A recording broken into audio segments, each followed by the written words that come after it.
All right, welcome back. This is video 2 in a 3-part series about how to make a box. I started with how I create them in Adobe Illustrator, and now I am going to put it into Cricut so that I can get it cut out. I am going to first upload that design that we made. All right, and I'm going to browse for it in that file that you saw before, and that was this one. And this one. All right. It flipped out into one of these. And so I'm looking for my 4x6 postcard box or cut file for my 4x6 box. Okay. I created one yesterday that is one with a window cut out. But for this one, we're just going to do a full box.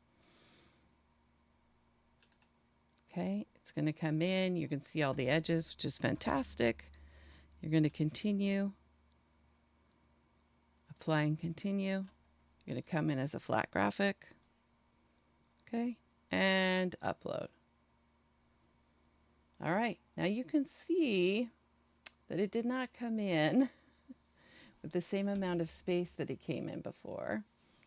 And what you want to do if you're making 4x6 card box is put it out so that you get that. All right, we're getting close.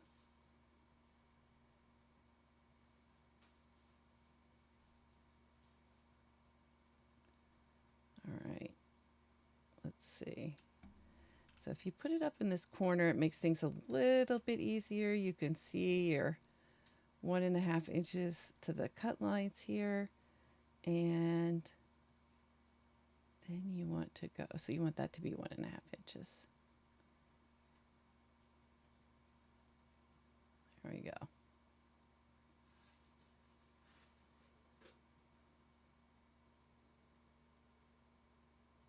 Or almost 1.5 inches.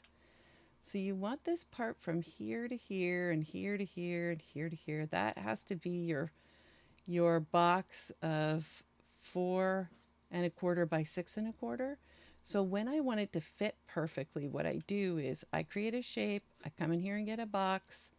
I make it into the outline that I want. So I want 6.25 wide, and I want 4.25 tall.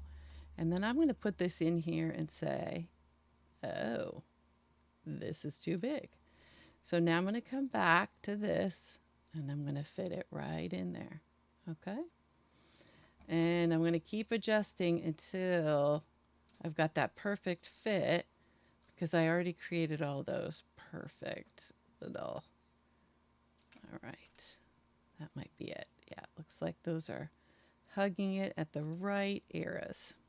There, that's good. Now I'm going to get rid of that by deleting it. All right. And then while we're here, I am going to save this. And I'm going to save it as 4x6 box without window. Put save there. All right, now I am going to add in the score lines. Okay, so when you bring in a line, it will become a score line. You can see this. See, it's already changed into a score. It's over here as a score. This is going to say this is too big for 8.5 by 11 paper, which we already knew. So I'll fix that in a minute.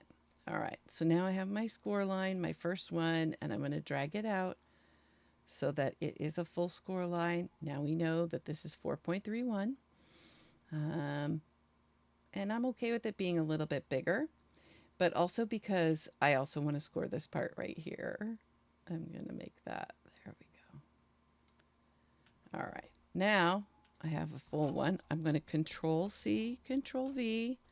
That's on a Windows computer. I think it's Command on a Mac. All right. I'm going to fit that one back in there. I am going to Control C, Control V again.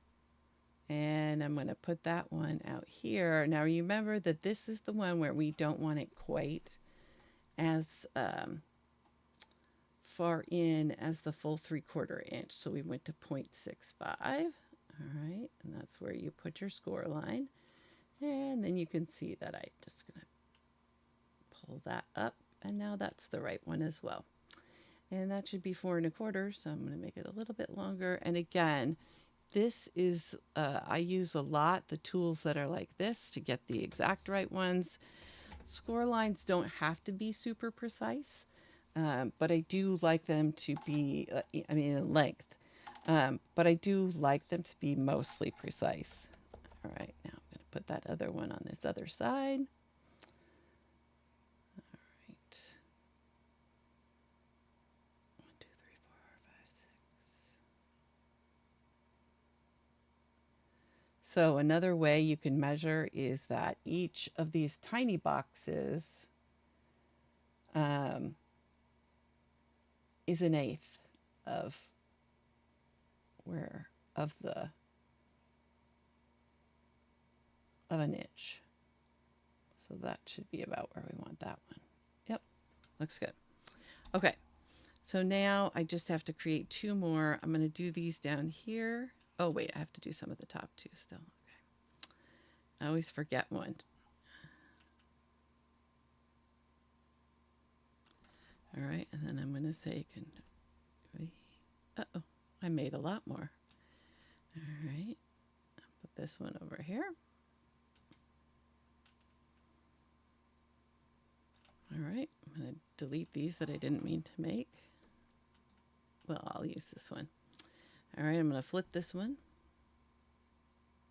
Again, 270 is where I want. All right.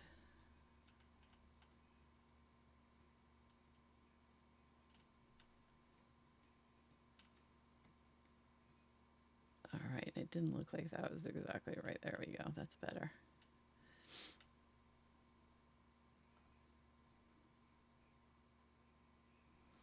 All right, now I need this same score line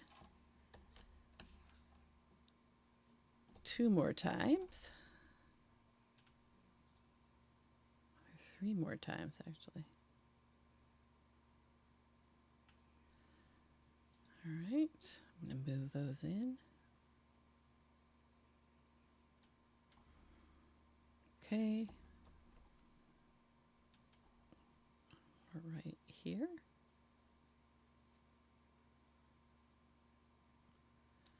All right, now I've got all my score lines in there.